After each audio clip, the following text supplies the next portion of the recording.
You're listening to The Jay Barker Show on Tide 100.9 in Tuscaloosa.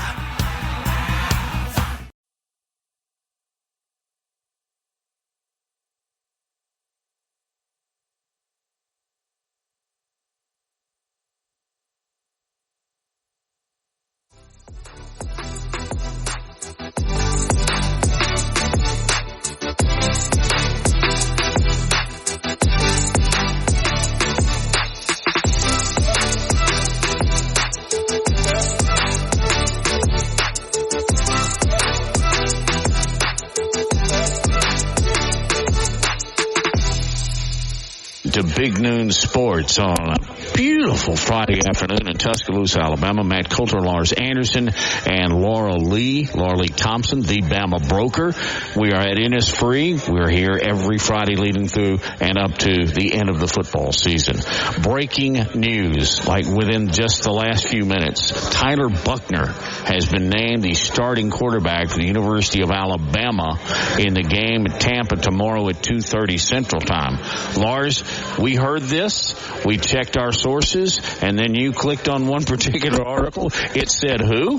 John Talty. John Talty. It's gold. It's gold as far as its source. Yeah. Yes. Why?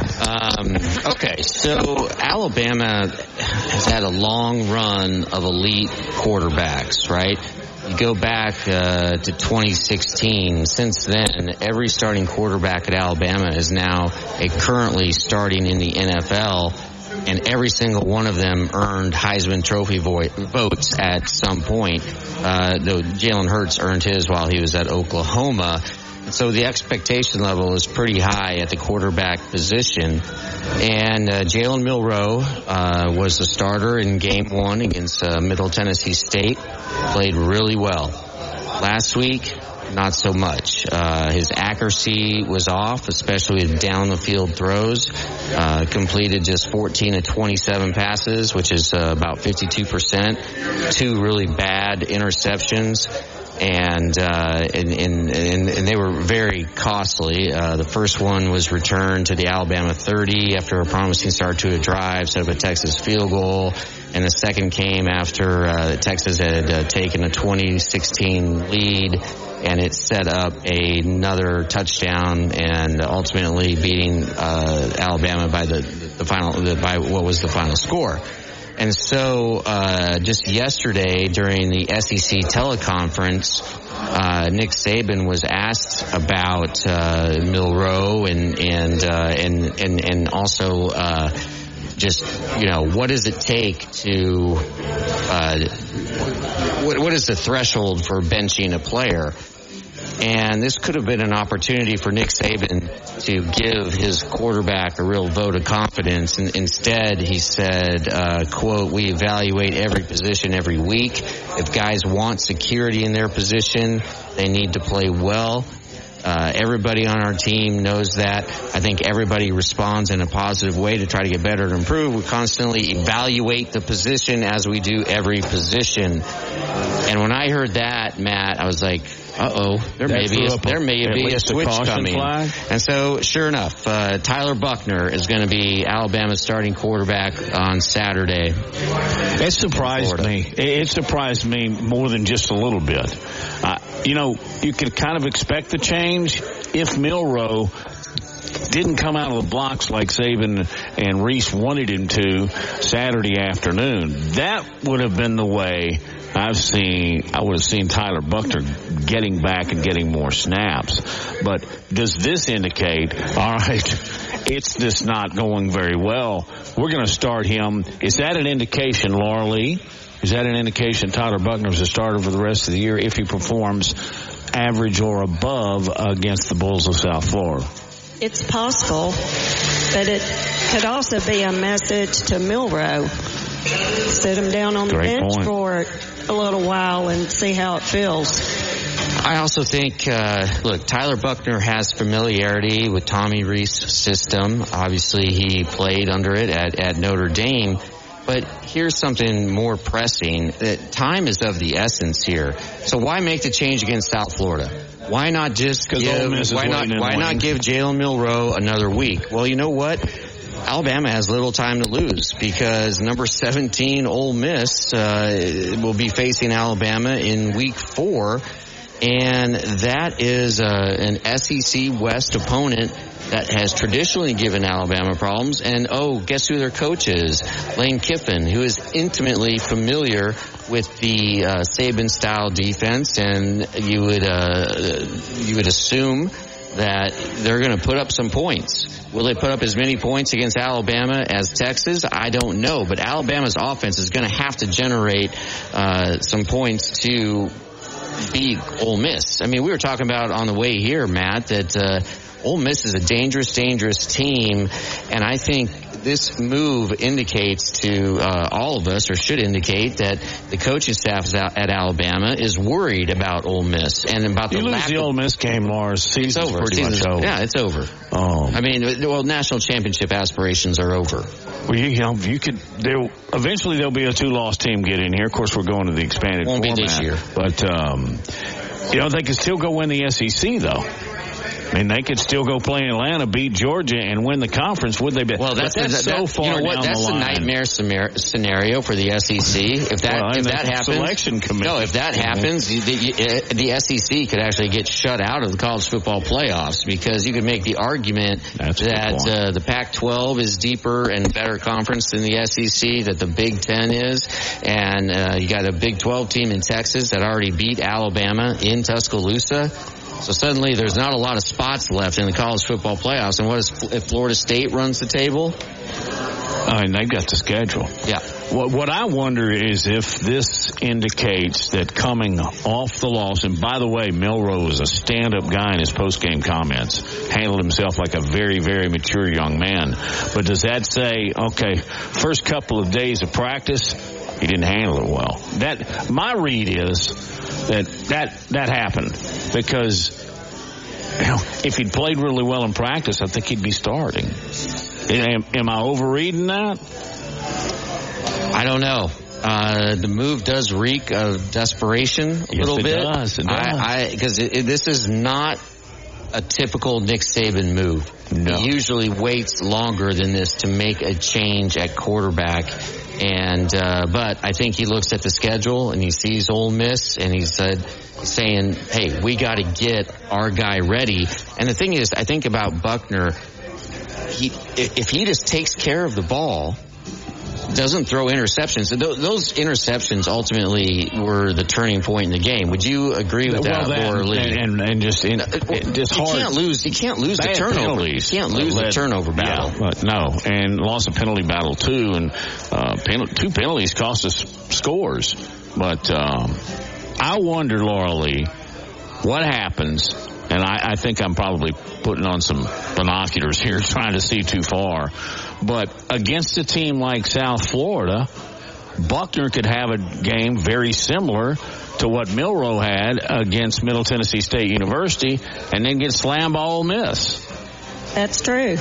I mean, if he doesn't have a game like Milroe did against MTSU, then I'd be worried.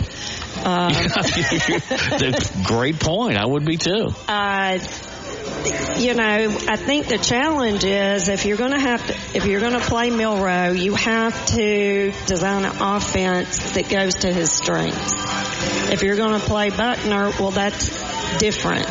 He's a different kind of quarterback, and that's what I saw last week was, why didn't you run Jalen? They didn't stop him.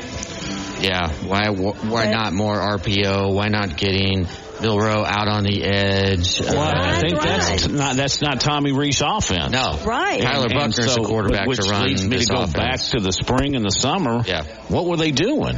If Milroe's going to be your starter, you design the offense for that. Right. Exactly. You don't get 2 games into the season and go, okay, tailor your offense to your talent. Wow. Right. But Nick Saban knows that. Well, I think that was part of the problem on Saturday night, that they kept changing. There was no identity there. So, let's see what Tyler Buckner does. Well, and I say this every day since, but Texas defensive front is more than formidable, and they probably determine more about the outcome of the game than anybody else, including Milroe, maybe not Quinn Ewers, because you and I, he was the best player on the field. If there's a fan club in Alabama, you and I would probably be the president and vice president.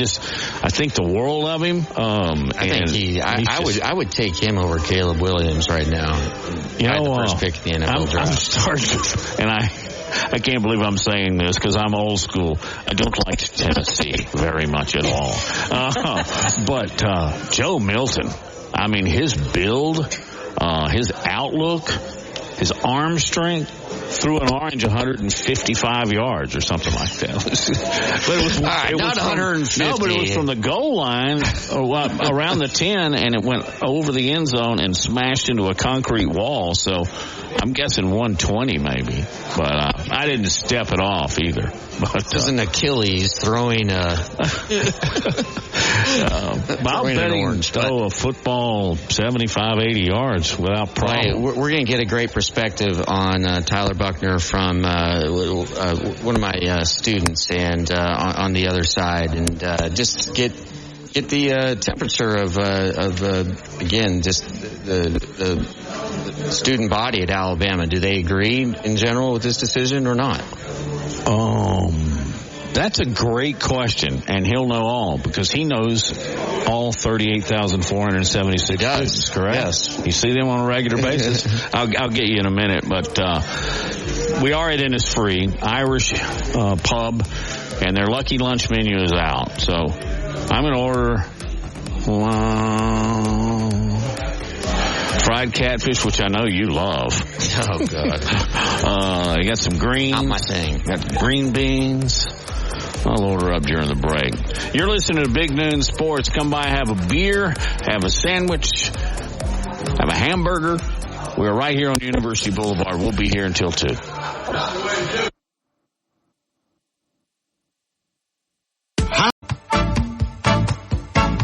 Securing the best mortgage possible requires a lender who has knowledge, is trustworthy, and treats customers like family. And no one is better at all of this than the mortgage miracle worker, Haley Sansing. Based right here in Tuscaloosa, Haley Sansing has spent decades working in the mortgage industry.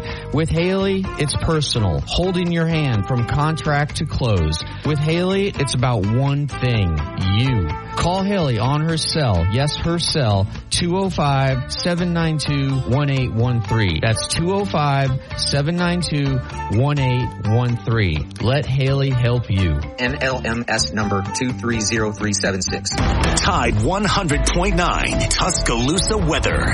We'll maintain the chance of a few passing showers this afternoon and tonight. The sky occasionally cloudy. The high today 83, tonight's low 69. Tomorrow mostly cloudy. A chance of showers, maybe a thunderstorm in spots. The high 84. I'm James Spann on the ABC 3340 Weather Center on Tide 100.9. It's 86 degrees in Tuscaloosa. Covering SEC sports like kudzu on the roadside. This is Big Noon Sports. And we're coming to you live from Innisfree right here on University Boulevard. Drop by the Lucky Lunch Special where you get a meat and 3 for $9.99. I don't know where you can get a better deal than that. But we are going to be here until 2. But you should be here this weekend. Come on by tonight. I know a lot of you students, maybe Peyton, will be here tonight. But if I were over in this area, in fact, a lot of people will be because the game's out of town. The whole student body doesn't go. This would be a place to come watch the ball game. Yeah. Speaking of students, Lars. Yeah, join us now is one of my students, Peyton Davis, who is a junior out of New Orleans. He's a news media major with a sports focus. So, Peyton, just give us, before we dig into your analysis here, and we're going to use you as a representative voice of the entire student body. Yeah, you're speaking for 38,000 50,000. So get ready, buddy. Just give us a little bit about your background. What led you to come to Alabama? Well, I have a big family sort of background here at University of Alabama. Being from New Orleans, being around, people always say, why didn't you go to LSU, stuff like that. Couldn't dream of it. Most of my family is from here, and I grew up diehard Alabama through all the Saban era and all that. So that was really my experience growing up, and that led me here. And my background trying to be a sports analyst, journalist, whatever, is I just knew from a young age. I remember sitting in the car with my mom in like second grade just being like, I feel bad for people who don't know what they want to do with their career experience, because I know this is what I want to do. So hopefully this is a good experience for me, and I'm trying to get on 90.7 here in Tuscaloosa. The Capstone is student run WVUA FM on Saturday mornings from 8 to 10, previewing the college football day. So it's been a lot of fun getting experience on the radio, and I'm looking forward to more of it. What was your experience like on Saturday night during the game?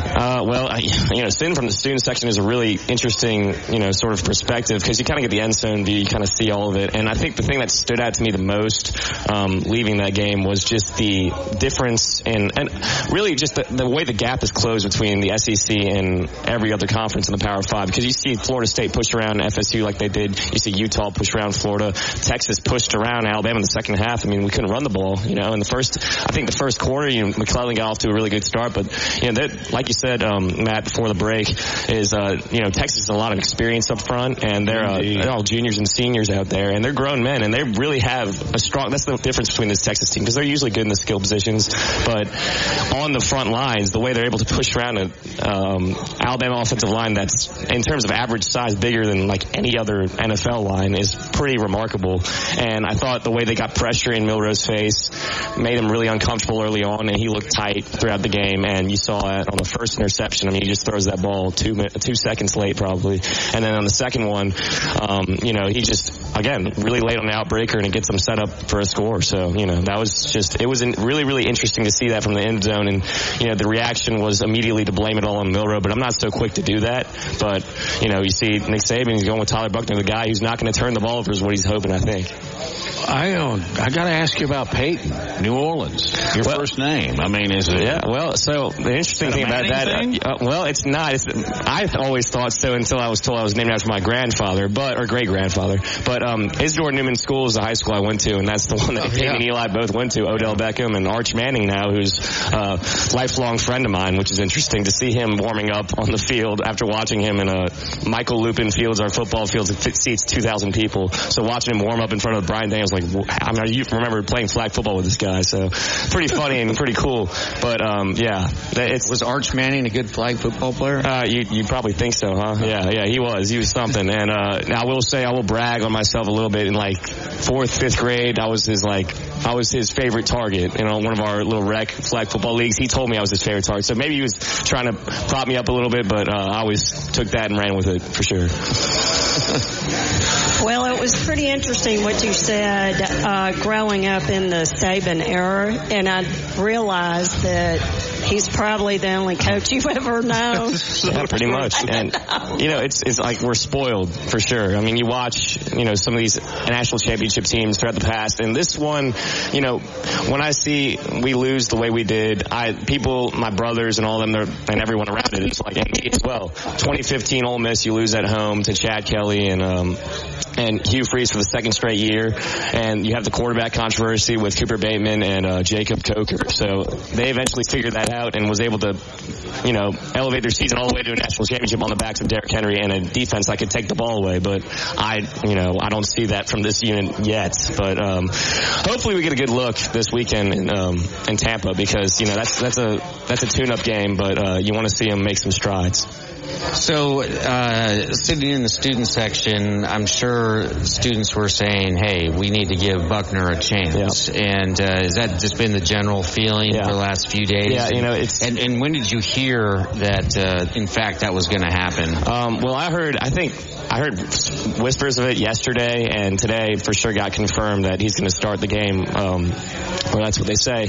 And being in the student section, I think the thing about football is the quarterback is the first thing you're going to always look at when a team's struggling, especially offensively, and the way you turn the ball over.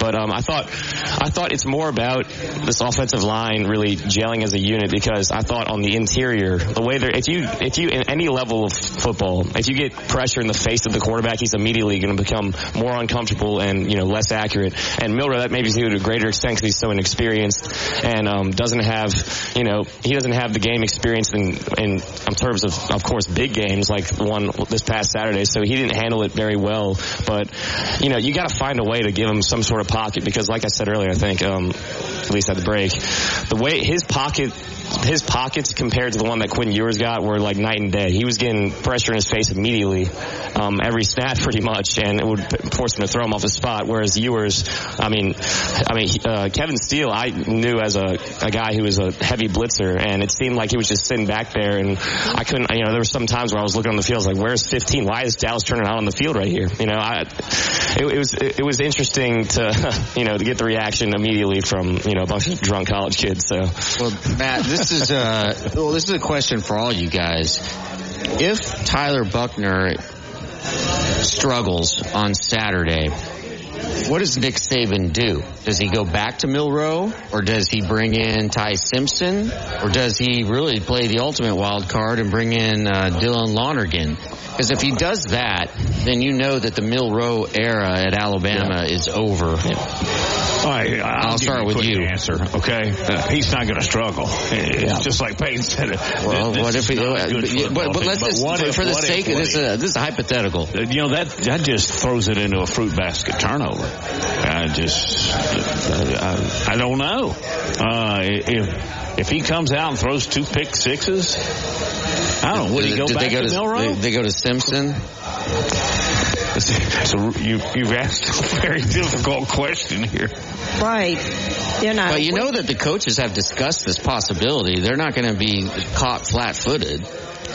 Well, if they're going to run an offense where we're passing the ball, then you're going to have to put in Ty Simpson or Dylan Lonergan, okay? If you're going to run an offense tailored to Milroe, then you've got to design that, because I did not see that at all, part of the first quarter of the Texas game, and then they just abandoned it. So I would say they would go to a passing quarterback. Yeah, Ty Simpson, he's had every opportunity to come in here and take this job he's the guy probably with the most talented arm out of all these guys, with the way he's accurate. He's accurate, puts a zip on the ball, but for whatever reason, they just haven't seen it. Being on the third on the depth chart is really telling to me going into this year. But to answer your question, I think they would go back to Miller. I think we're going to see every quarterback in this game, but I think they're going to have to. They're working on the fly here at this point. Like we said, it's kind of a desperation move, and I believe that the way things are going to go is Tyler Buchner's going to have a great game, and he's not going to struggle. He's going to be efficient, and if he can't turn the ball over, if he, when we start Mississippi or Ole Miss next week, if he were to start that game, if he were able to just complete passes, not turn the ball over, and control the game, that's all. I think that's all Nick Saban is really looking for here. And Nick Saban is looking for Greg McElroy. Yeah. Or Jake Coker. Because that's what happened, right? When Coker came in, he took it over, and that was it. And we won the championship. As we get just 2 weeks into the season, it just makes me realize how difficult it would be to play quarterback in Alabama when you look at the last 4. Yeah. How do you They're all in the NFL. Yeah. That's like trying to follow the Beatles. Yeah. What are those Fab Four? 3 of them were first-round draft picks, and the other one is the second highest-paid player in the league.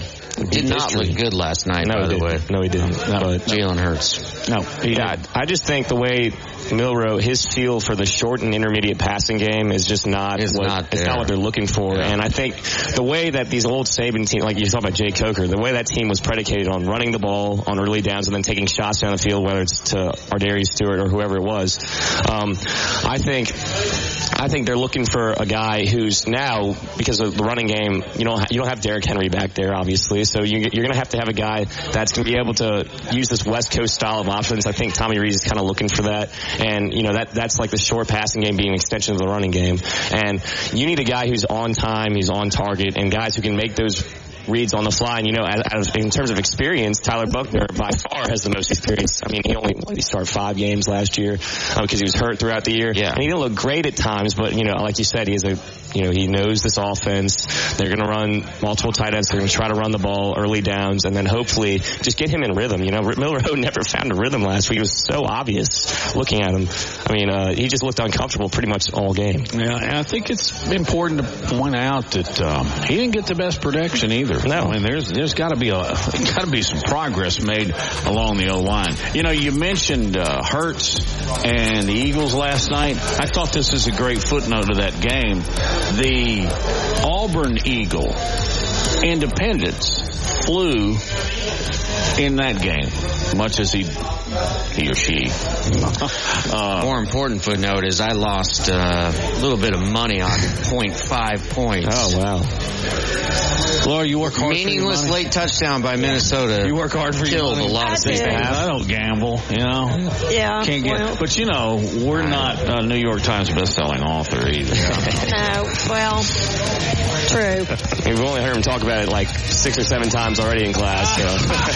Oh my gosh, that's a solid D right there. You just got school by student. All right, where it is free. Come by and see us. Get a meet and 3 coming up next. Johnny Cogden of ABC 3340.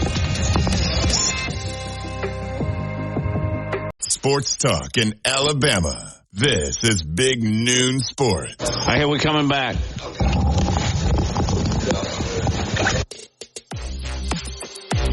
Live from Innisfree. Drop by, grab a burger, grab a cold beer. They have an unbelievable selection. Of course, they can make your favorite toddy, too.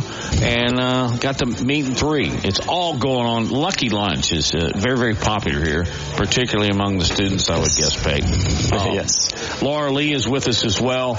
Peyton Davis is a student of Lars, student at the University of Alabama. He's a junior. Going to sit in with us for a while.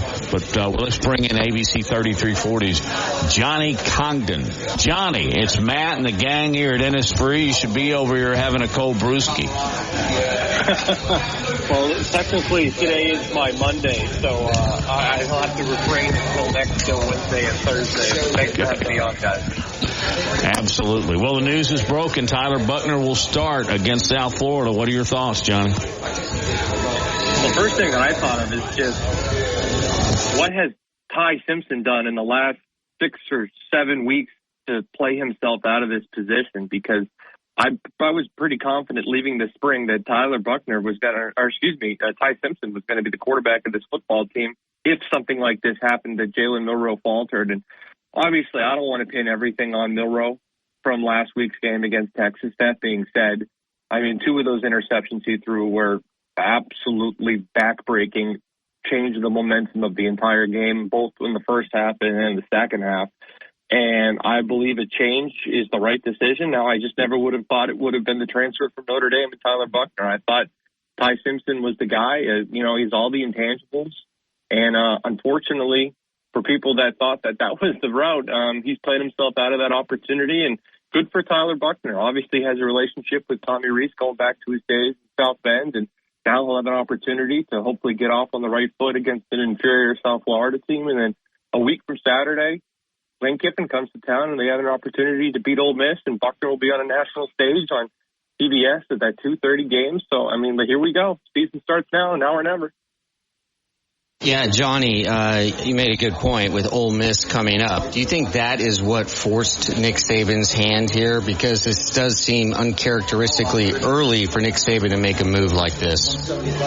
Yeah, I think throwing Buchner into the fire Ole Miss week, that might have been not the smartest play. So I feel like you got to give him a week to kind of get his sea legs. South Florida, despite being a team in the past that's had some good seasons, and despite being in the American Athletic Conference, I mean, that's a bad football team. I think there's a good chance that Middle Tennessee gives you a better game than South Florida, even with Alabama having to trample to Tampa Bay this week. So I think this is going to be an opportunity for Buchner to try to build some confidence, get some familiarity in the pocket. It's been a while since he started a football game, going back to the Gator Bowl last year. So this is his time to shine. And if Alabama is going to try to make a play for the college football playoff, they're virtually going to have to be perfect the rest of the way. And I think Jalen Milroe showed everybody that it's just not a sustainable model when you know that interception is coming at some point. And Buckner's going to have to do one thing more importantly than anything, and that's just protect the football, because if you start throwing that ball away, I mean, we're going to have real problems in the quarterback room with Tuscaloosa. Yeah, Johnny, you talked about how limiting the turnovers is the most important thing. To me, this move lowers the ceiling. If this is a sustainable move, it lowers the ceiling of the offense maybe. But do you think that's really what Nick Saban is looking for and needs? Because you saw this defense, you held Texas to like 13 points before the fourth quarter. Of course, they broke down at the end. But you think you just need a guy who's just going to be a game manager type the way that we've seen of the early Saban days? Or do you think this is just an on-the-fly move? I think this move was necessary for morale, because as you look around campus right now, as you look around the national landscape of college football, I mean, Alabama's ship is taking water from all angles at the moment. I mean, sure, they might say they don't listen to the noise, they don't listen to the outside exterior noise, but it's evident that Jalen Milroe, with those decisions, especially the one he made in the fourth quarter, that back-breaking interception when you had a little shred of momentum, you're at home, you have a feeling you're coming back, he throws that pick and basically ends the game. Now, I know we cover Auburn here at ABC 3340, and I know everyone in Tuscaloosa is acutely aware of what goes down there. They're dealing with their own version of a quarterback issue, except it's not who's going to start. They're working that two-man quarterback game with Peyton Thorne and Robbie Ashford. Robbie Ashford's been used, at least for the first game at UMass, in a red zone specific package. Now, I'm not saying every single time Alabama gets inside the 20, Jalen Milroe takes over. But when he runs that read option, he's as decisive and dynamic as any quarterback in the country when he knows what to do, when he has a predetermined read. So I don't believe this is the last you'll see of Jalen Milroe in this Alabama offense. I do believe, pending Tyler Buchner performs well this week, this might be the last time you see him as the starting quarterback every single down. But I think he would be a fool's errand to make sure that Milroe doesn't take any more steps. I mean, you can utilize that skill set. He's a fantastic athlete. He's a dynamic runner. And inside the red zone, I think he has tremendous value for this team. Well, we've talked a lot about the offense. Let's talk about the defense. And the secondary was supposed to be a strength of Alabama, yet what we watched last weekend was not a strength. So what happened to our DBs? I mean, giving up, 454 yards of total defense. I mean, I think a lot of Alabama fans might have to owe Pete Golding an apology, because, I mean, that was very reminiscent of the Texas game last year and the Tennessee game last year. And from a secondary perspective, I think a lot of my roommates that I went to Alabama with that were constantly in a group text say, do you see that hit by Caleb Downs? You see him come in the box and make a play on a receiver catching a screen or a running back. I said, well, that's all good and great. But, I mean, how many times did Texas and Ewers try him over the top, and they got him once or twice? Eventually, Nick Saban took him out of the game and put Story into place that deep safety position. So I think his inexperience showed. I think Caleb Downs is going to be a fantastic safety for this Alabama team, and I think one day he'll strap it up and play on Sundays. But you saw that lack of experience, and it was exploited last week with Texas. And I think Kool-Aid had a good game when I went back and rewatched the game. I don't think that he was one of the issues, and I think Arnold had a decent game, especially tackling. So I think Alabama's got to generate pressure. I mean, you can only cover for so long against elite teams with these five-star receivers running 4.3s and 4.4s. Dallas Turner, Chris Braswell, and those guys, you have to be able to generate more pressure than they did. And back in those glory days of Alabama, they were able to generate pressure with their front four without blitzing. And that gives you more pad in the secondary. Texas did it. Why can't you do it at home? It used to be a calling card and a staple of this university when they take the field. And I've been disappointed of what I've seen of Dallas Turner so far, trying to take this torch from Will Anderson to be the next great edge rusher in Alabama football. Is South Florida, is a road game? Do you think this was intentional? I'm going back to Buckner here, Johnny. Sure. I think getting away from the Alabama crowd, getting away from the students, and then making this decision and letting it out to the media, I think that's a very savvy move on the part of the Alabama coaching staff. Yeah, I hate to make pro sports comparisons all the time, but as a boxing guy and someone that follows the Red Sox, there's so much negativity, so much criticism, and so much passion around that ball club that sometimes when things aren't going well at home, the best thing that can happen for you is to get on a plane, fly somewhere else, take care of business on the road, and kind of hit that refresh button. And for about a week straight now at Alabama, ever since the clock hit 000 against Texas Saturday night, it's been woe is me, end of the world, fatalism. And let me tell you right now, there is a lot of football to be played. And there's a lot of noise out there that, of course, we all hear because it's what we do for a living. But I think the best medicine for this Alabama football team right now is to go on the road to a very, very below-average football team, which South Florida is, and go put up 55, 60 points and just hit the reset button, come back, get ready for an Ole Miss team with Lane Kiffin. You win that game at home on national TV. Before you know it, you look up, you're 3-1. Maybe Buckner has some real confidence. The receivers are making plays. There's a couple sacks on defense, and then you start feeling yourself again, and you get ready for this stretch run in the SEC. So I 100% agree, Matt. I think this was strategic, and I think that hopefully Saban is pushing the right buttons if you're an Alabama fan. Johnny, final question for you. Have you had a chance to go back and look at the tape of Tyler Buckner at Notre Dame, and what are your expectations of how good he can play? Well, after the spring, when he transferred to Alabama, I went back and I watched that Gator Bowl game against USC.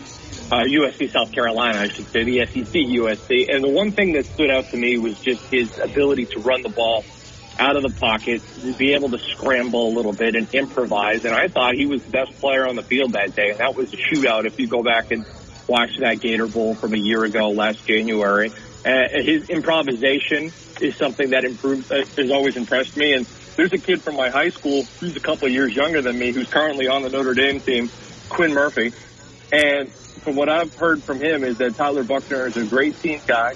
What I've heard from him is Tyler Buckner is somebody that wants to elevate all the talent around him, raise the profile of this offense. And again, it doesn't necessarily have to be these long 45, 50-yard shots down the field. He'll take what the defense gives him. He doesn't have the world's strongest arm, but I think arm strength is one of the most overrated characteristics a quarterback can have. Can you make sound, smart decisions, and can you put the ball in tight windows? And I think that's something that he's proven he can do at Notre Dame. And he's going to have all the talent in the world. I mean, if Ja'Cory Brooks gets going, Isaiah Bond, Kendrick Law, a Niblack showed what he could do as a pass catcher in the tight end position. I think he's got all the tools to succeed. Number one, chief among them. And this isn't, I'm not a football scientist, but I say this. You got to take care of the football, and you got to make smart decisions. You got to take sacks instead of trying to risk things. I mean, little things that are going to impress an offensive coaching staff, and it doesn't hurt that he has great familiarity with Tommy Rees. And I know it's not the same exact offense they ran at Notre Dame, but overall I think it's something that he will be able to lean on, and having that familiarity and having that relationship with the offensive coordinator. And I think this is a move Alabama absolutely had to make. So you're not a football scientist, but you play one on TV. Okay. Hey, Johnny, tell us what your high school assignment is and what you and Speegs will be doing this evening. Oh, we're going all over the place tonight. I will be north of the city. I will be at Clay Chalkville, Pinton Valley first. And if we get a couple touchdowns from that, I'll be headed over to Hewitt-Trussville as they take on Tuscaloosa County, who I know is having a good year. And we're looking forward to see what Peyton Floyd and those Huskies are doing up there. It should be a great night. Again, it all gets kicked off tonight at 6:30 on My 68. We're going to have a high school football preview show, Friday Night Blitz. And then, of course, tune in tonight at about 10:15-ish where Speaks will have all the action from all around Alabama tonight. So we're really looking forward to a fun show. Outstanding as always, Johnny. Thank you. Have a great weekend. Thanks, Johnny. Guys, thanks for having me on. Enjoy it there. Bye-bye. Good stuff. Hey, Matt. Yeah, what? You know my obsessions, so I got to ask you this. Okay. Can Tyler Buckner be Alabama's version of Stetson Bennett? Athletically, I think he's better than Stetson Bennett. Johnny made a great point. And one of the things I noticed in watching the Gator Bowl, which he was the MVP, is he had 3 interceptions, but 2 really weren't his fault. But he can move around. He's not as fast and as athletic as Milroe, but he can move around. And that's what impressed me when I went and watched that game, is his ability, his escapability. You don't have to be fast to get out of trouble. Eyesight helps a lot.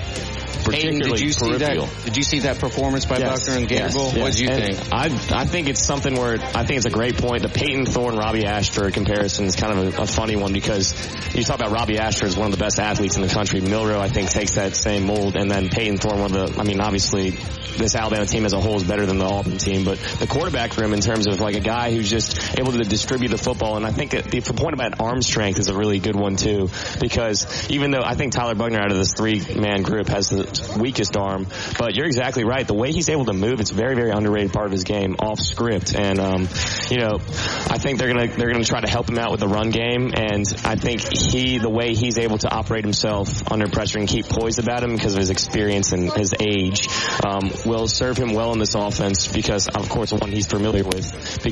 But if you can't run the ball, then I think the engine can't get going, because I think that's really the thing that has to come of this Alabama offense. You got to make some sort of switch or something to get more of a push, because you saw against Middle Tennessee State, you didn't really even get a push in that game either. So I don't know what's going on with that. Hopefully, J.C. Latham and Tyler Booker, the way they've talked about, getting back to the Bama Stammer, hopefully we start to see that a little more this week, even though it's a below average football team. You want to see them push the line of scrimmage, win the line of scrimmage. It's a meat and three. It's the Lucky Lunch, and it's available right now here at Innisfree, right here on University Boulevard. We're going to take our break, get back, have some fried pickles, and continue our talk. In case you have just tuned us in and haven't been all over your social media pages, Tyler Buckner will start against the Bulls tomorrow at 2:30, Alabama football. Back in a minute.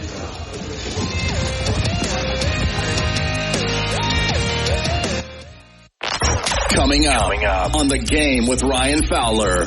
Coming up on the Friday edition of The Game, we'll feature Aaron Torres, Lee Sterling, Brent Beard. We'll also do our SEC Parlay Pick Contest presented by Brian Harden Construction here on The Game, starting at 2 o'clock on Tide 100.9, the home of Alabama Crimson Tide Sports. The longest running sports program in Tuscaloosa. The Game with Ryan Fowler. Weekdays from 2 to 6 p.m. on Tide 100.9 and streaming on the Tide 100.9 app.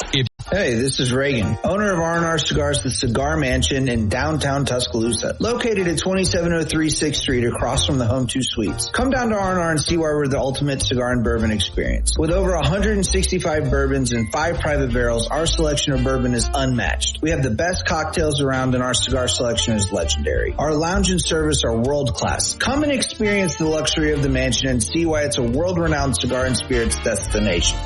Tide 100.9 Tuscaloosa weather. We'll maintain the chance of a few passing showers this afternoon and tonight. The sky occasionally cloudy. The high today 83, tonight's low 69. Tomorrow mostly cloudy, a chance of showers, maybe a thunderstorm in spots. The high 84. I'm James Spann on the ABC 3340 Weather Center on Tide 100.9. It's 87 degrees in Tuscaloosa. From T-Town to the Plains, this is Alabama's most in-depth analysis on the SEC. This is Big Noon Sports. Indeed it is, and we are coming to you live from Innisfree right here on University, and James Spann just told you it's 87 degrees, it's partly cloudy, actually it's mostly sunny. It's just beautiful, and I probably don't tell you this enough as we broadcast from Innisfree. They have a lot of outdoor seating, and if I were dining today, first I would listen to our show, then I'd go outside and eat. Laura Lee is our guest. Actually, you're our host now on Friday. She is officially a co-host every Friday. And you know what? She likes doing this. She's very good at it. But I love the sense that you text us and said, I'm pushing it. Now, you're a real pro. You don't show up late if at all possible, and you didn't. Is your dog okay? My dog's fine. Okay. But Matt and I know it's rare in this business to always show up on time. You and I have a lot in common. I think I've been late twice in 50 years. I just don't. You know, a lot of that has to do with my dad. I wasn't late for anything we did in the family either. But let's talk some Bama Broker. How are things now? I know you're always struggling and battling with the interest rates, and we are too, but just tell us what's going on at Advantage Realty Group. Well, advantage is we're moving along. I mean, the market is moving along. Interest rates are where they are. The data that came out, the CPI and the PPI that came out this week, mixed bag, not great. So we're seeing erratic bond market right now, which is what happens with how they set the mortgage rates. So lots of reprice risk every day during the day. So right now they're saying lock your rate because we're expecting it to go up a little bit. Now, having said that, people are still buying. I mean, once again, yes, we talk interest rates, but understand these are normal rates.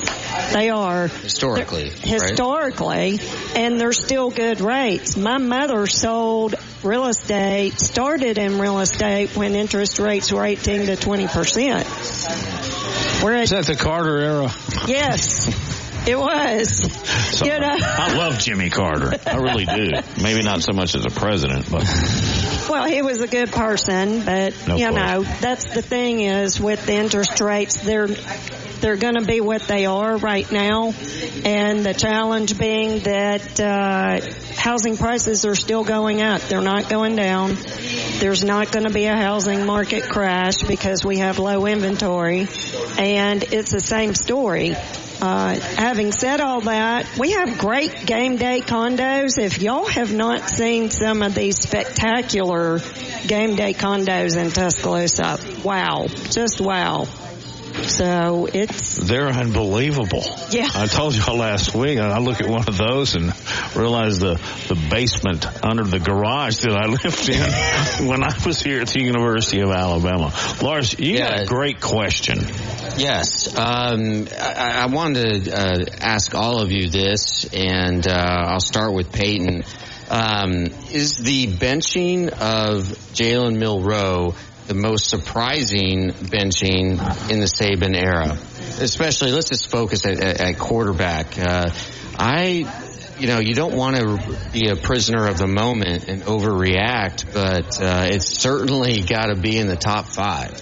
Yeah, I think for sure it's in the top 5. I wouldn't go the most surprising because I think I'll look at 2016, I believe it was, when Blake Barnett starts the game. He's a big Elite 11 winner quarterback who's like the exact prototype for what you want in a quarterback. And he struggles a little bit early on, and then they put Jalen Hurts in, and we know what he's doing now, obviously.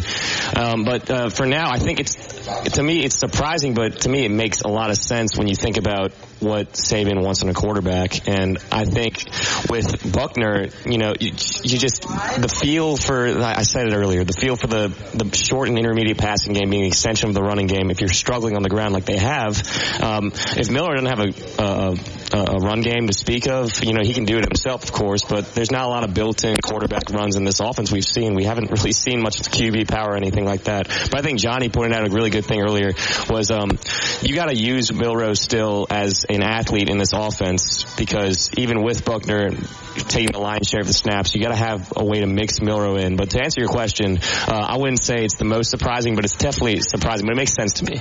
You know what? Maybe Hugh Freeze is saving Alabama's season. Because of how he's using his quarterbacks. So what you're down on the Plains is Nick Saban and Tommy Rees are saying, hey, that's working pretty good at Auburn. So I think Auburn has a better record than Alabama, right? Alabama's. Okay. Okay, sorry. Too much? Too far? No, they didn't cover, but neither did Alabama.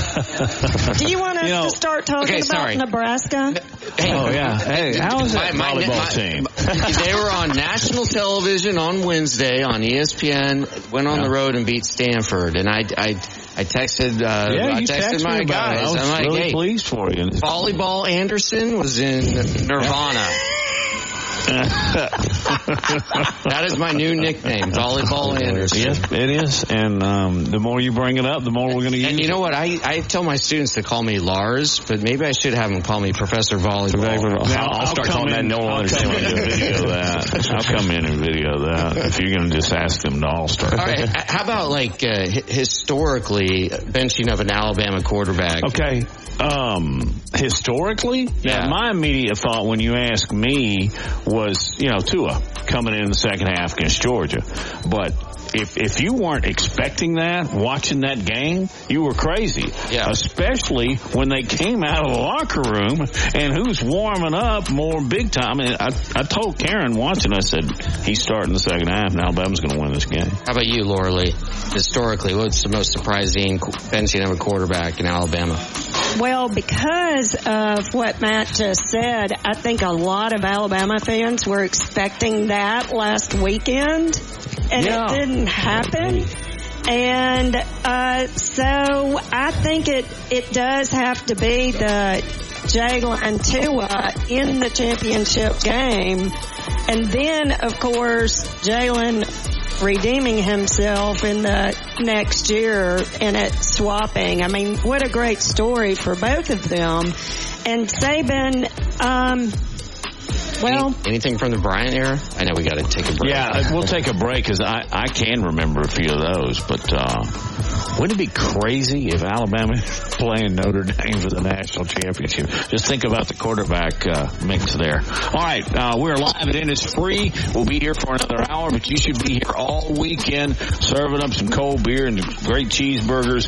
We'll be back with more Big Noon Sports.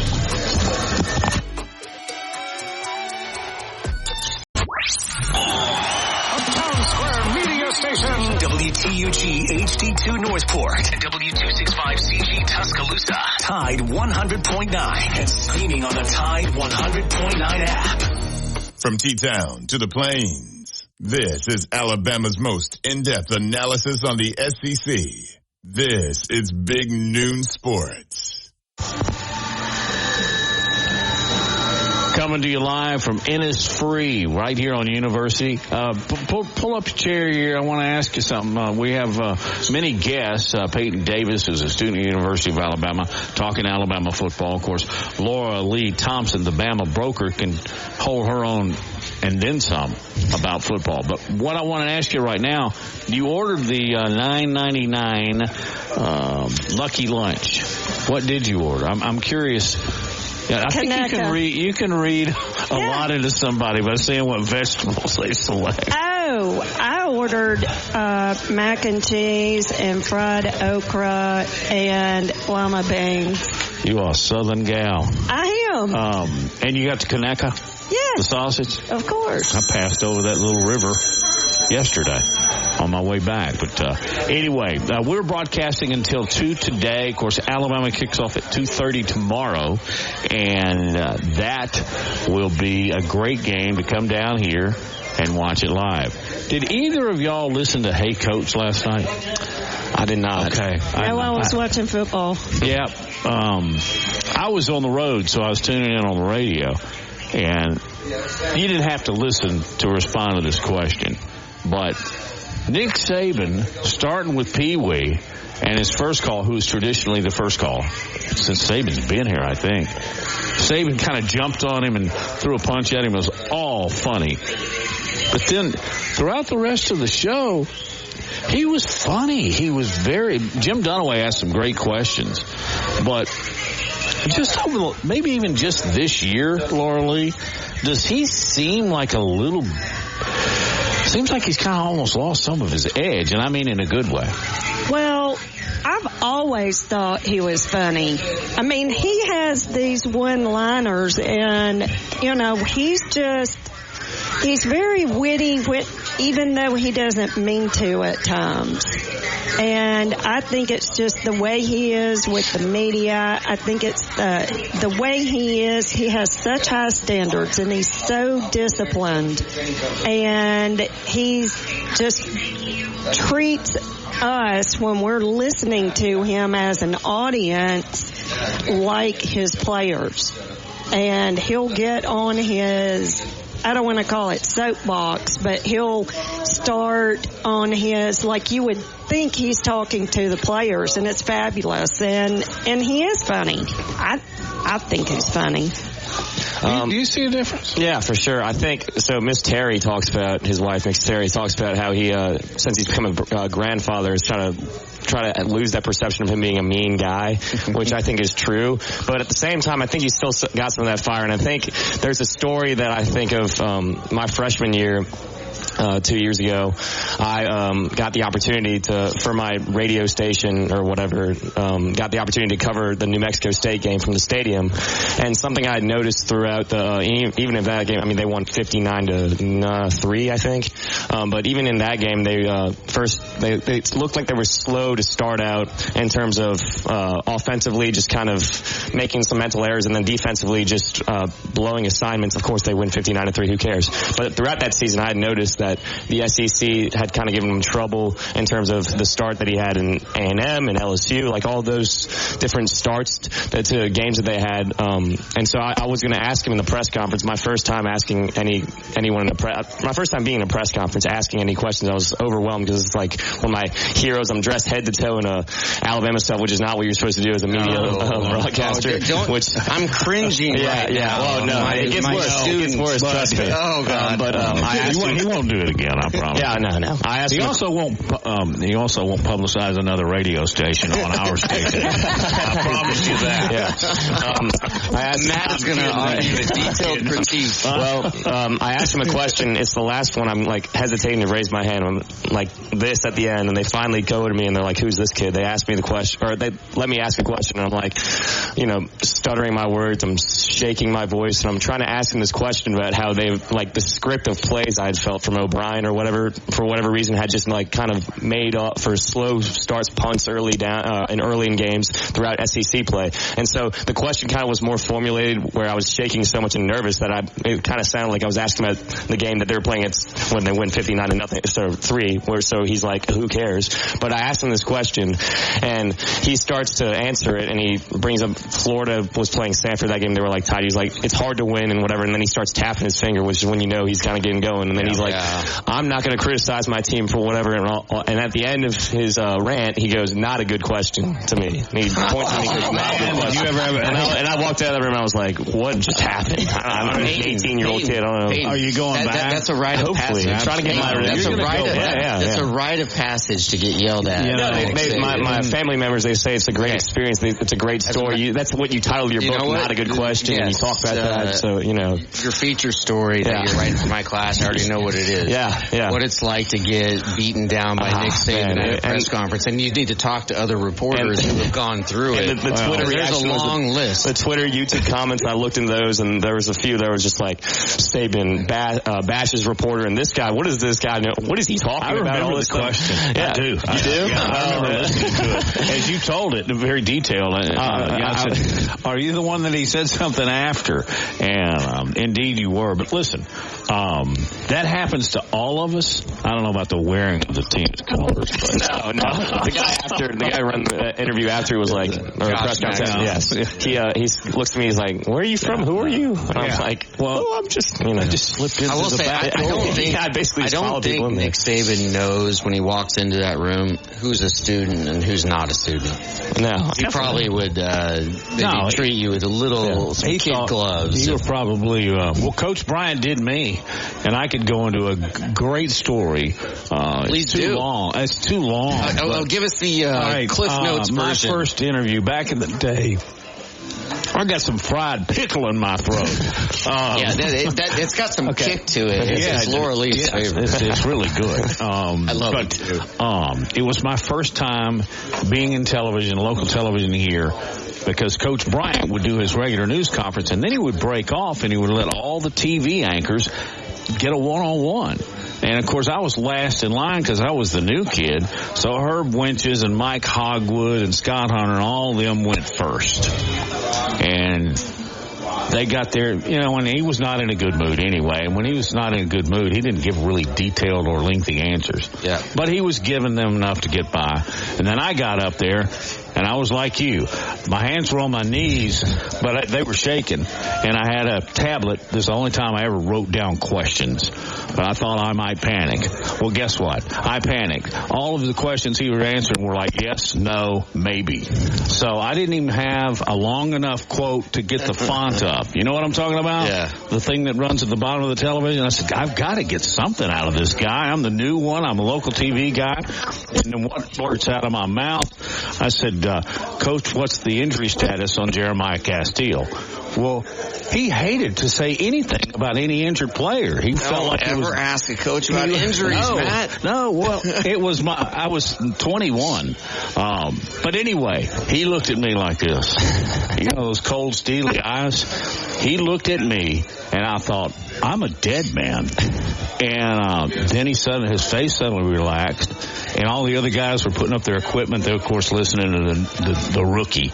And he said, well, you know, he worked out yesterday, and I think he's got a real good chance playing on Saturday. The whole room just dead quiet. Why in the world did you tell him that? First of all, what a dumb question, but then he answered it. And I knew that he needed to throw me a little bit of a break. Otherwise, he would have bone. He did, because he literally could have broken my confidence forever. And that may have happened, but let me tell you, next time I ever ask anything remotely dumb, he tore my head off. Told me to get a new camera once. He said he was looking old. Mary Harmon says I'm looking old, man. You need to get a new camera. Laura Lee, you are the president-elect of the Red Elephant Club. Have you had many interactions with Coach Saban? And if you have, what have they been like? Well, not necessarily through the Red Elephant Club. He does come and speak, but he lives down the street from me and is a member of a club that I'm the country club, and so I've run into him, and he is just the nicest guy.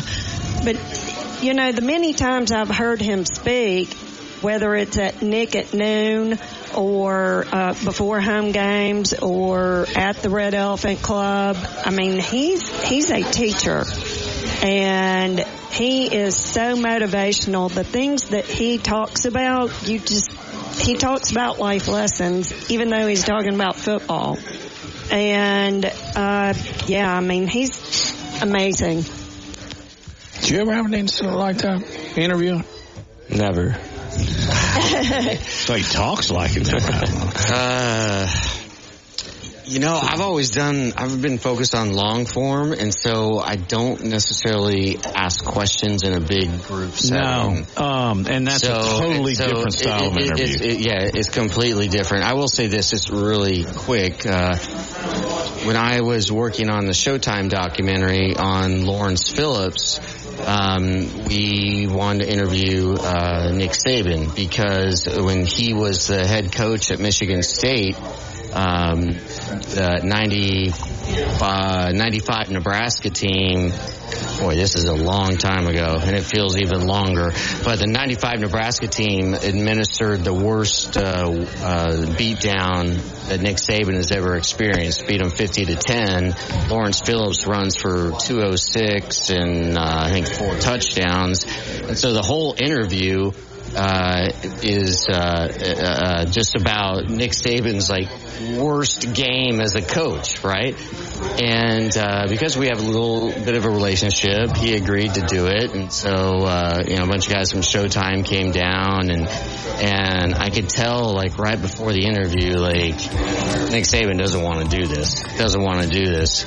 And then he sits down, and I just kind of smiled and just say, hey, my office is just right over there. You can almost see it from your office. And you know what? The green light comes on, and he was pure magic. And I think we talked for 10 minutes, and I think 8 of those minutes appear in the Showtime documentary. I mean, he was just incredible. He was smiling. He was beaming. He was engaging. He was telling stories. I mean, just from one afternoon, 20 years prior. And it really revealed a lot about Lawrence Phillips, but you know who it revealed more about? Nick Saban. Good story. Hey, when we get back, we're going to talk to Steve Irvine. We'll get a little information on UAB and the Stallions. I don't know if you guys saw this, but Stallions re-signed one Bo Scarborough. So we'll talk about that, and certainly what else we're going to talk about. Tyler Buchner is going to start tomorrow for Alabama. We are at Innisfree, loving these fried pickles, limas, mac cheese, okra, the sausage, and that looks delicious. It's got the peppers and onions in it. Mm-hmm. I have a bite. Mm-hmm. All right. We are going to be here until 2 o'clock. You should be here all weekend. Innisfree on University. Laura Lee Thompson is known as the Bama Broker. She's a Tuscaloosa native, an Alabama graduate, and the only realtor in town with Wall Street experience. A skilled negotiator, Laura Lee knows how to buy low and sell high. And the Bama Broker isn't just going to show you houses. No, Laura Lee is going to educate you on the market, guide you to homes that fit your budget, and teach you how to sell your home for its maximum profit.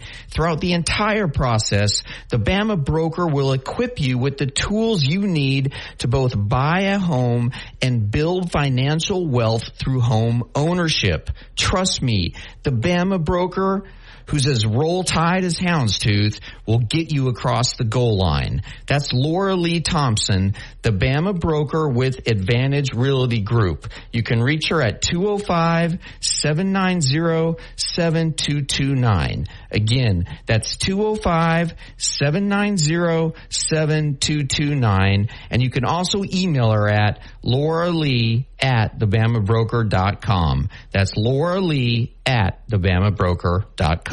Hey, this is Reagan, owner of R&R Cigars, the Cigar Mansion in downtown Tuscaloosa, located at 2703 6th Street across from the Home 2 Suites. Come down to R&R and see why we're the ultimate cigar and bourbon experience. With over 165 bourbons and 5 private barrels, our selection of bourbon is unmatched. We have the best cocktails around, and our cigar selection is legendary. Our lounge and service are world class. Come and experience the luxury of the mansion and see why it's a world-renowned cigar and spirits destination.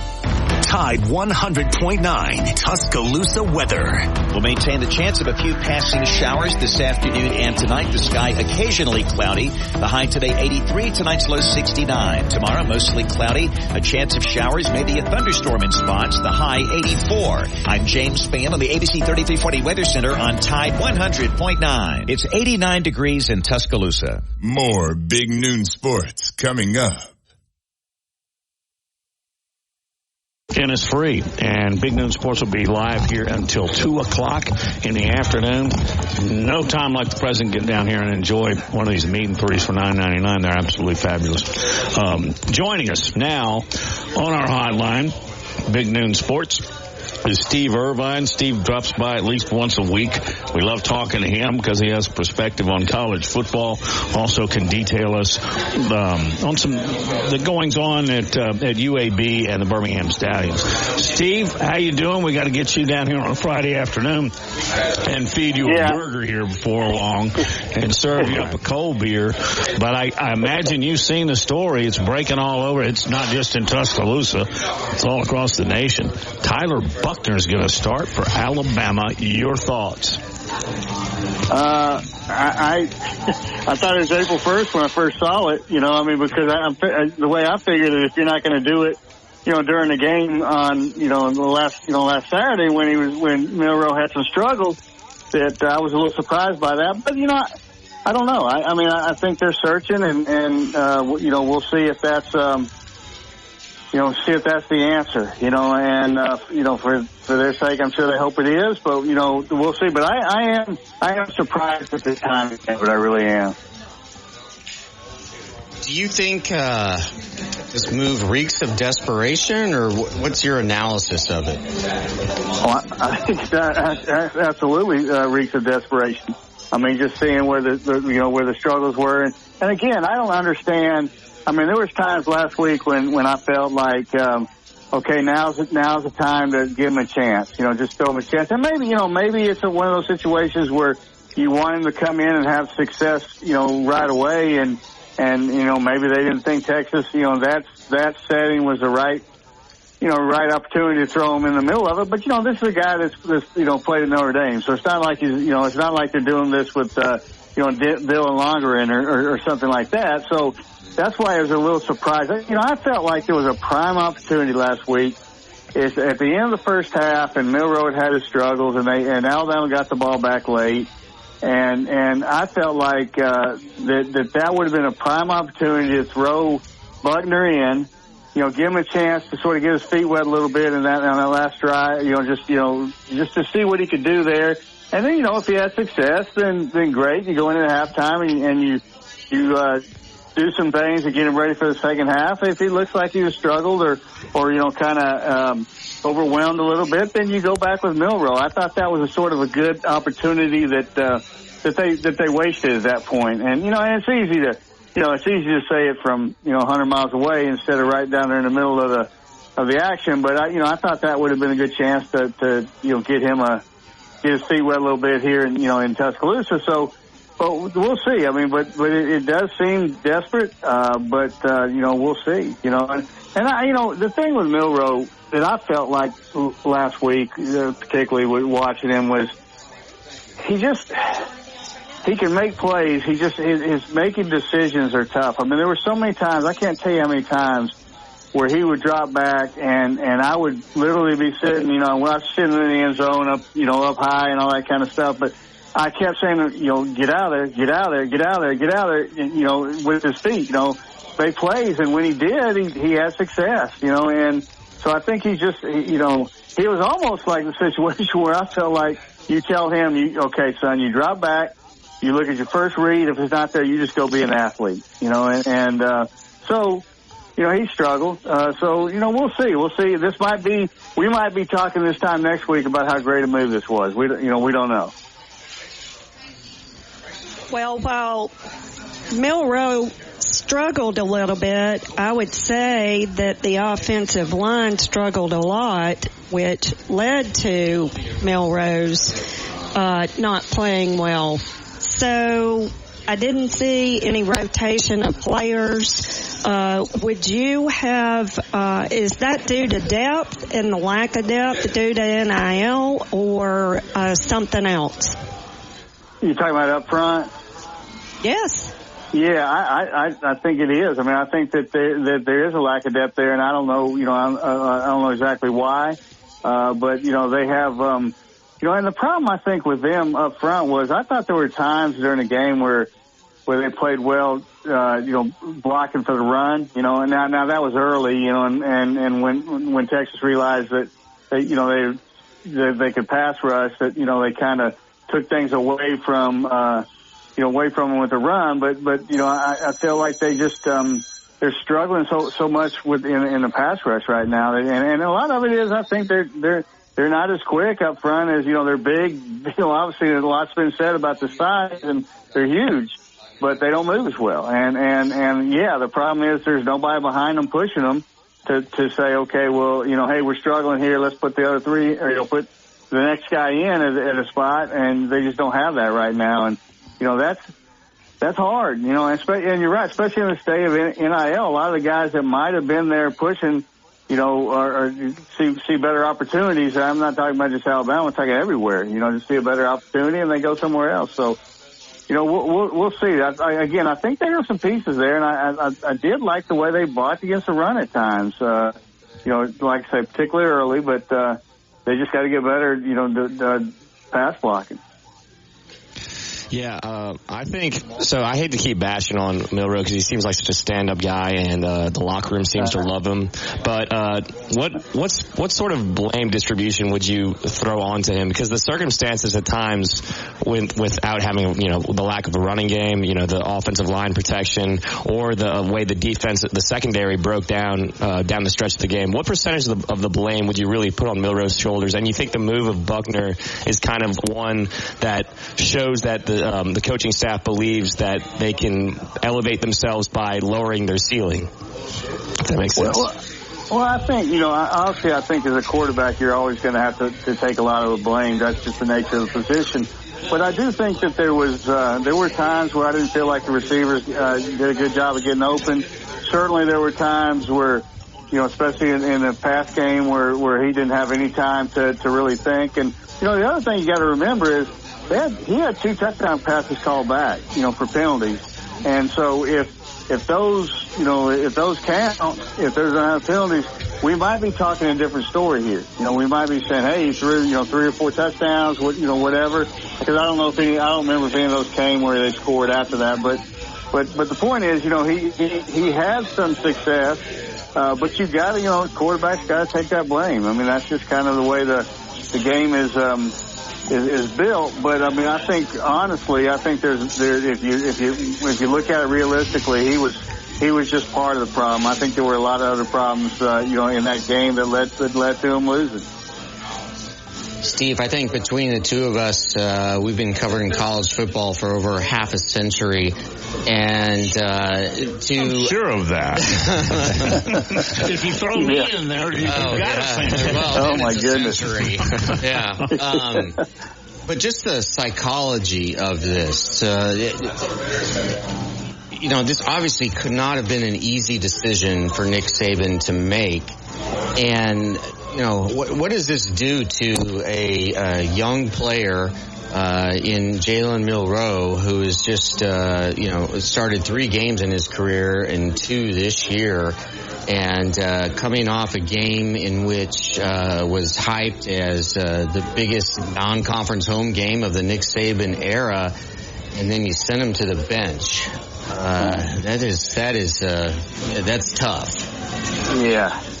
And I think you know this as well as I do, Lars, it depends on the kid. I mean, there's been kids that have, take this situation and it's going to make them better, and it's going to make them, they're going to say, screw that coach. I'm going to show them that, I'm the guy, and they're going to work like the Dickens to get back out there. And when they do, they're going to be a different guy.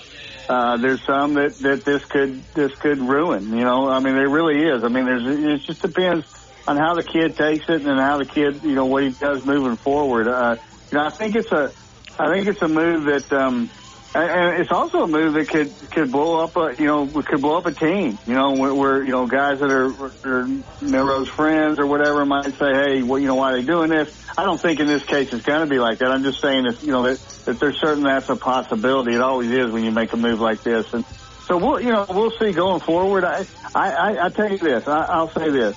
I think there's going to be more than one time, but there's going to be some games that Jalen Milroe is going to win for them this year. I mean, I really do. I think he's going to be, that's the nature of it too. I mean, with injuries and that kind of stuff, he's going to have another chance. And it just depends on how he handles that chance. And it might come Saturday. I mean, if Buckner struggles, maybe they put him back in there and he's going to have to go win the game for him or I think they'll probably win this game going away, but I mean, at some point he will. And so that's the thing that you can't do in any athletics in college football. You can't just say, well, okay, I'm done because they made this decision. I got to be ready when it's my turn, because it will be his turn again. I mean, at some point it will be, unless he moves on. That's the only other thing, and that's the way college football is built today. Again, I'm not him specifically, but a lot of times when some things like this happen, a player will just go, heck with it, I'm going to go the next place. And so, you never know, but he will. He'll have a chance moving forward, and we'll see how he handles it. All right, before we let you go, I know Trent Dilfer was very disappointed in the loss of Georgia Southern. You got Louisiana, the Raging Cajuns, were traditionally they're very, very good. All that being said, just give us an update on where UAB is going into their 3rd game of the season. Well, they got to play better defense. I mean, I don't think there's any doubt. It's pretty obvious. I think their offense have played well, but even their offense, they had 3 key turnovers the other day. If they don't turn the ball over 3 times, they probably still win that game. And as good as Jacob Zeno's been, he had a really bad interception at a bad time, and that hurt him. So if they play clean offensively, I don't see anybody on their schedule other than Georgia. I don't see anybody on their schedule that stops them if they play clean offensively. But to have success, they're going to have to just play better defense. All right, where, what, when, how, and Tim Stevens and the new website you guys got going. Yeah, MagicCityImpact.com. We've got a really good start on it. We've been alive for a week, and really, I think have done some really good work. And come follow us there. Always a pleasure. You're very generous with your time. Best to your family. Have a great weekend. Appreciate it, guys. Have a good weekend. All right. You bet. Coming to you live from Innisfree. The lima beans and the mac cheese and the fried okra are disappearing. We're also going to order up some burgers here. Got cold beers. We are live at Innisfree Irish Pub right here in the middle of Tuscaloosa University. Come by and see us as we continue for yet another quarter. Live from Innisfree. This is Big Noon Sports.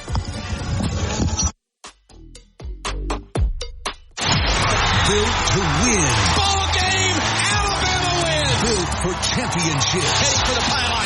Get the race. Wins the race. Touchdown Alabama. Built by Bama.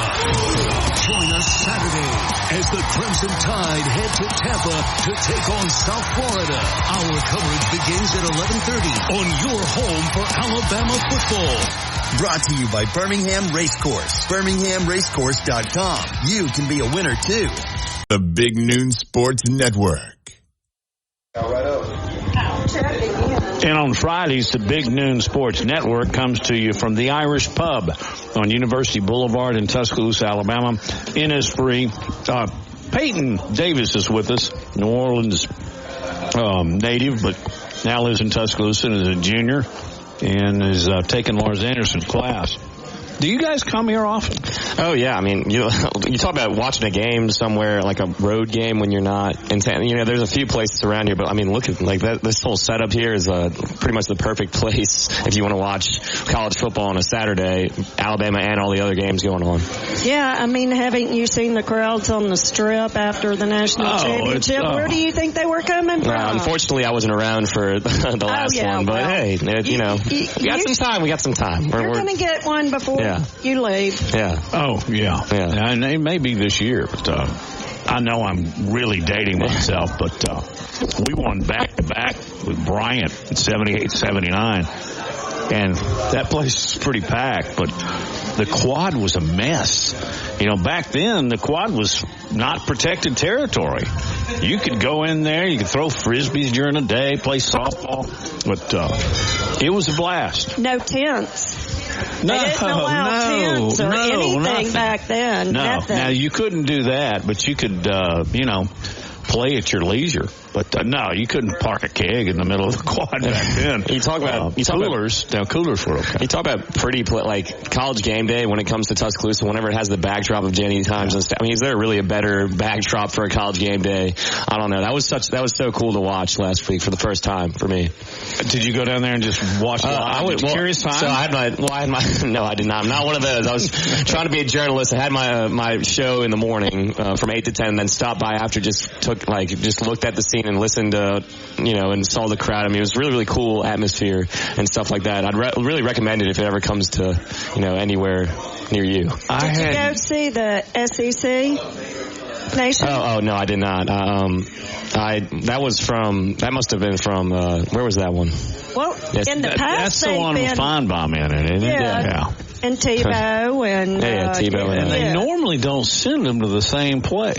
No. But they usually sit up in front of the stadium over there. Yeah. When I had been over here for a game as a fan in quite a while, just going straight to the stadium. But when I came over here, in fact, it was 2 years ago, David Dubose had come on over to the Tide tent, and first of all, I was hell trying to find a parking place, but I got one. And I walked to the quad, and it was a sea of tents all the way from Bidgood across in front of the Gorgas Library all the way to the other side of what's one of those buildings. I'm trying to at least show some intelligence here. Lloyd Hall. I mean, and it was, I dropped my jaw. Yeah. Yeah, man, these people were having some fun. Yeah. It's a lot of fun when you're winning, too. All right, Peyton, you're not necessarily a journalism student major. You're taking some journalism.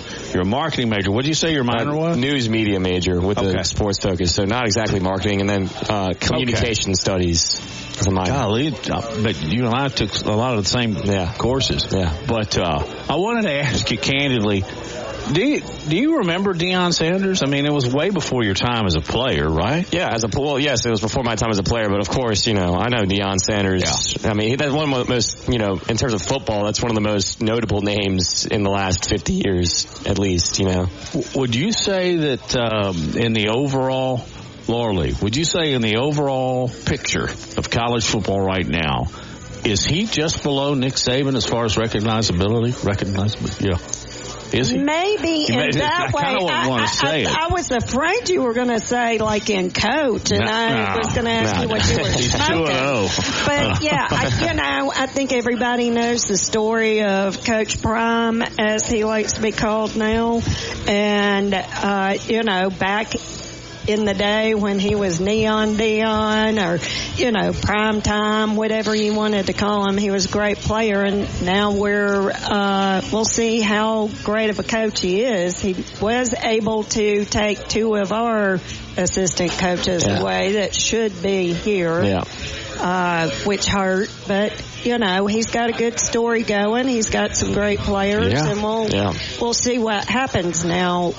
He, in my opinion, needs to tone it down. Yeah, no, I agree. But you talked about return on investment for Colorado. I mean, they, bring out the Brinks truck to get this guy in there. And, I mean, their notability on the, day-to-day sports talk has been, nationwide. Everywhere I turn, ESPN or, any of these other stations, they're talking about Colorado, who was 1-11 last year, which, would you believe that? But yeah, some of the athletes they have on that team is just, it's really impressive the way they've able to, it just shows the transfer portal just like goes to show the impact of that on college football, and I can retool a team, but I don't know if they're quite ready to compete for a Pac-12 title as some people are saying. So I agree to the point, the tone it down point, I agree completely, because, there's a lot of hype for a team that's probably going to finish the year around 500. It's good to hear that from a younger guy. Yeah, because they jump to conclusions.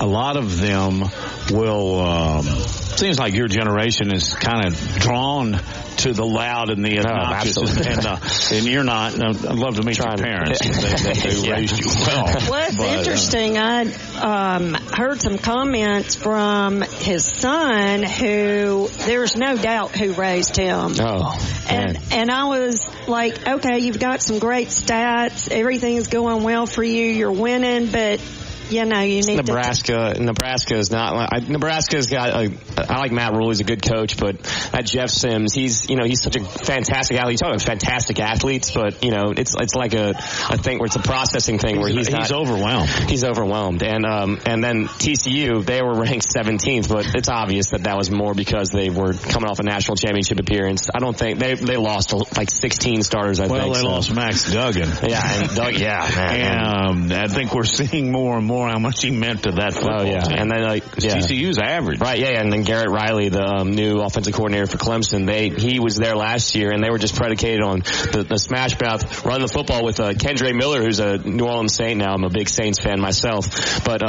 him, and then throwing deep shots to Quentin Johnson, who's also in the NFL, Max Duggan, that was sort of the identity. And you see that now, it's just kind of like it's a totally night and day situation with them. Can I toss a few more generational questions? You are the voice of America, voice of Alabama youth right now. Yes, I am. We're going to take a break, and when we come back, we will continue our live broadcast. We'll be here until 2, but of course, Innisfree is open until late tonight, all day tomorrow. Come by and watch Alabama and South Florida. You're listening to Big Noon Sports. Go inside the Alabama Crimson Tide with the Gary Harris Show. Hey, everybody, coming up Friday on the Gary Harris Show. It's the TGIF edition. You know what that means? A lot of fun, including our Alabama football trivia contest. We'll be giving away another great prize from T-Town Menswear and T-Town Gallery in the University Mall, my SEC point spread predictions, plus Adam Amin, Brett Pritchard with the Auburn Report, and more. We'll have a lot of fun. Catch the Gary Harris Show Monday through Friday, 9 to 11 a.m. on Tide 100.9 and Tide100.9.com. Hey, this is Reagan, owner of R&R Cigars, the Cigar Mansion in downtown Tuscaloosa, located at 2703 6th Street across from the Home 2 Suites. Come down to R&R and see why we're the ultimate cigar and bourbon experience. With over 165 bourbons and 5 private barrels, our selection of bourbon is unmatched. We have the best cocktails around and our cigar selection is legendary. Our lounge and service are world class. Come and experience the luxury of the mansion and see why it's a world-renowned cigar and spirits destination. Tide 100.9 Tuscaloosa weather. We'll maintain the chance of a few passing showers this afternoon and tonight. The sky occasionally cloudy. The high today 83, tonight's low 69. Tomorrow mostly cloudy. A chance of showers, maybe a thunderstorm in spots. The high 84. I'm James Spann on the ABC 3340 Weather Center on Tide 100.9. It's 88 degrees in Tuscaloosa. Covering SEC sports like kudzu on the roadside. This is Big Noon Sports. Live from Innisfree. Have a cold beer and good burger. I got my usual here to go, my James Joyce burger. Peyton, did you study a lot of James Joyce poetry when you were... Can't say that I did, but do you still have to take English? Right now, freshman. Yeah, yes. You have to take. I had to take 2 English classes, 101 and 102. You know, I was as a high schooler, was short of above a standout student. I had to get some credits done early on. Wasn't able to pass many AP courses, so getting better. Hey, getting better though. Getting the study habits down. It's gonna be fun. All right, I got to ask you some generational stuff, and we're talking about how Deion, really appeals to the youth of America. That's what they like. And it makes me ask the same thing. I talked to Lars about this yesterday. I'm moving on to Pat McAfee. Now, he absolutely, he aggravates me. But I'm 65 years old. Guess who's on Pat McAfee right now making his first comments? Aaron Rodgers. He's guess the only who makes one. a weekly appearance? Yeah, Nick Saban. Yep. And I thought, why would you do that? Recruiting. Yeah. Hello. Yeah. He's appealing to the mass, to the 17-year-old. Yeah, and he's leaning into it too. And you talk about him and that sort of that sort of thing with the Deion Sanders thing that we were talking about before the break. To me, it's just like seeing him and watching him. It's like you can take all these just athletic players from around the country that didn't have it work out with whatever previous coach they were with, and they're going to gravitate and give Deion their all because of the way he's just relates to all of them and the way that he's able to resonate and elevate. I think even the most athletic kids into reaching their potential. I think he's a coach that's, his best quality as a coach is the way he's able to, relate with those young men, for sure. Do you like Pat McAfee, Laura Lee? No. Okay. I'm not a big Pat McAfee guy either. No, I think he's crude when he doesn't need to be. Yeah. I think he's crude to attract. Oh, it's all about clicks, all about clicks. He's crude to be cool, man. Yeah. Laura Lee, I wanted to ask you a question. My students are embarking on writing their first pieces for my class, sort of a little bit longer stories. And one of my students had this great idea. I want to write about what it's like in Tuscaloosa the day after a home defeat. So paint the picture for me of what your Sunday was like after you walked out of Bryant-Denny Stadium and Nick Saban had just suffered his first double-digit home loss ever in Tuscaloosa. Well, it was not fun. That night was not fun. Everybody goes in mourning. I wear rose-colored or crimson-colored glasses and understand that we won a national championship. We've only won it twice undefeated under Saban, but this is an early loss. But when you look at the schedule, you're like, okay, we can do this, but we have to be perfect. But can you feel it in the town on Sunday morning? Like yes. When you're going about your business. Oh, yes. Oh, yeah. And does it look like does it look different? Like, are there less people out on the streets? And Peyton, I'll go for you. Well, it's just like you look at last weekend, and there's like this town's not supposed to have 500,000 people in it, or however many people were in it, and you could feel it. The energy was just indescribable. And then after the game, it's like it just the switch flipped. I mean, truly. And on Sunday morning, it's like night and day. I'm driving around. I can't drive around when I'm, on the Friday, Thursday before, but on Sunday I can drive around plenty fine. It's just that sort of difference. You can feel it for sure. It's a very unusual feeling. Oh, yeah. After a home loss, don't have many of those. Does it happen? Nope. Before I became affiliated with the university, and I really started caring about Alabama football, to be frank, when I first moved down here, I loved Alabama football Saturdays, and Matt knows why, because all the golf courses were free. You could just play anywhere in the state and get on a beautiful Saturday afternoon.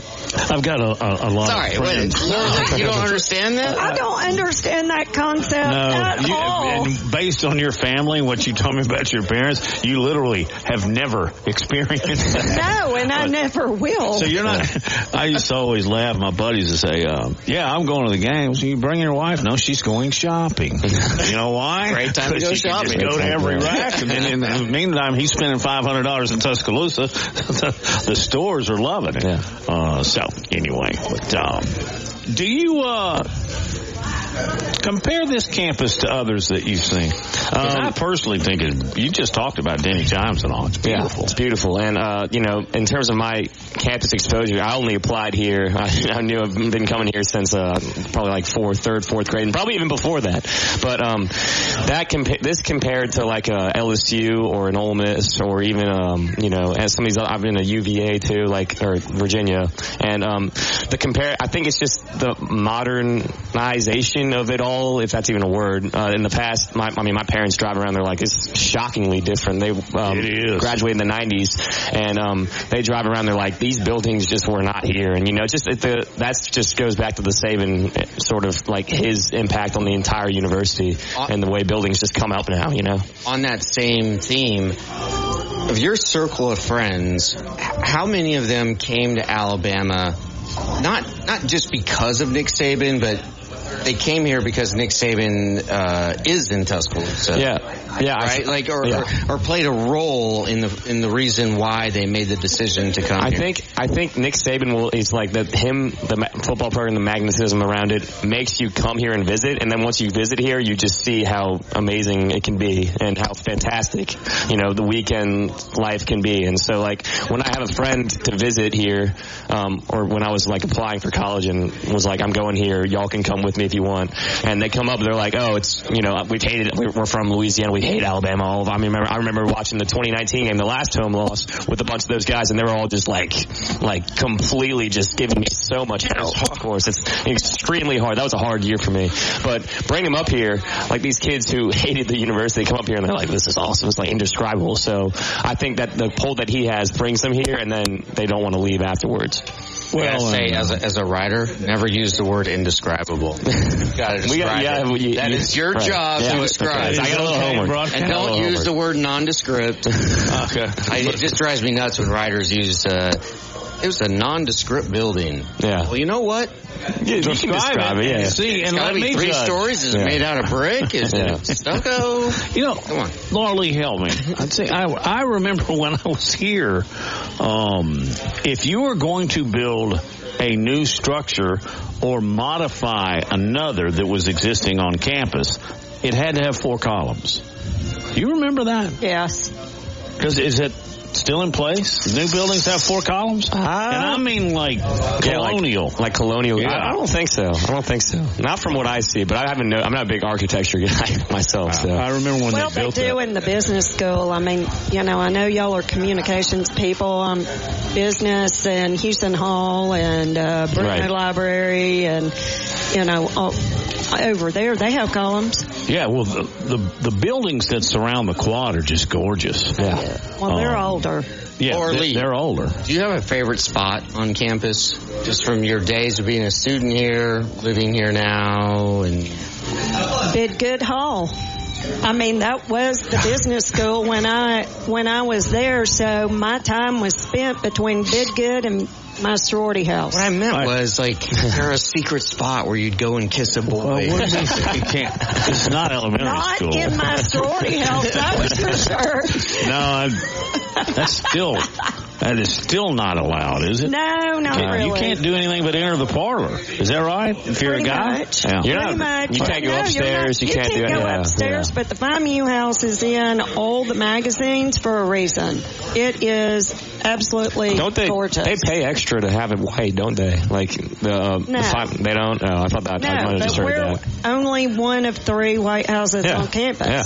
Yeah. So when we rebuilt, we got to keep it white. Now, in our chandelier, house, by the way. you'll appreciate this. Our chandelier is from the Waldorf Astoria. There you go. That's FIMU. When I was about a dilapidated hotel in New York City. You know what I'm talking about, Laura Lee. Yes. It used to be great, right? Back in the 70s. That's probably why we have their chandelier. You know, when I was here, Reese Pfeiffer was called the Old Union Building. You remember that? Yes. And it was the communications building, which it is now. Yes. But the paper was peeling off the wall, and the floors were kind of dingy, and the stairwells. And of course, Reese Pfeiffer is a palace now. But you would go to. I wouldn't go that far. And, yeah, you're right. I've seen your office. My office. No, you know what? Peyton was just in my office, and it's a step up. My office is bigger than my first apartment in New York City. That's amazing. Really? That's something. Anyway, and the Old Union Building with communication students was kind of rowdy, you know? Almost going back to the spitball days. And then I minored in marketing, and we'd be over there at the Old Union Building part. I walked into Bidgood, and I thought I was attending a funeral. Yeah. Well, we're you serious. You were serious. Yeah. I made it through with a marketing minor. Hey, what a fun show. Thanks, babe. Awesome. I really appreciate y'all having me. Laura Lee, tell everybody when they reach out to you. I know they want to more and more every week. Well, you can reach me on social media at The Bama Broker or my website, thebamabroker.com. Those are the easiest ways. My phone number is 205-790-7229. Tyler Buckner wins big. I think he's going to play really, really well, and I think this is going to be Tyler Buckner's team moving forward. I can't believe I'm saying that. I can't believe, It still started. I really, Nick Saban made this change for a reason. Yeah. And, you know, when he usually makes decisions like this, it's odd how often they work out. Yeah. All right. This may be,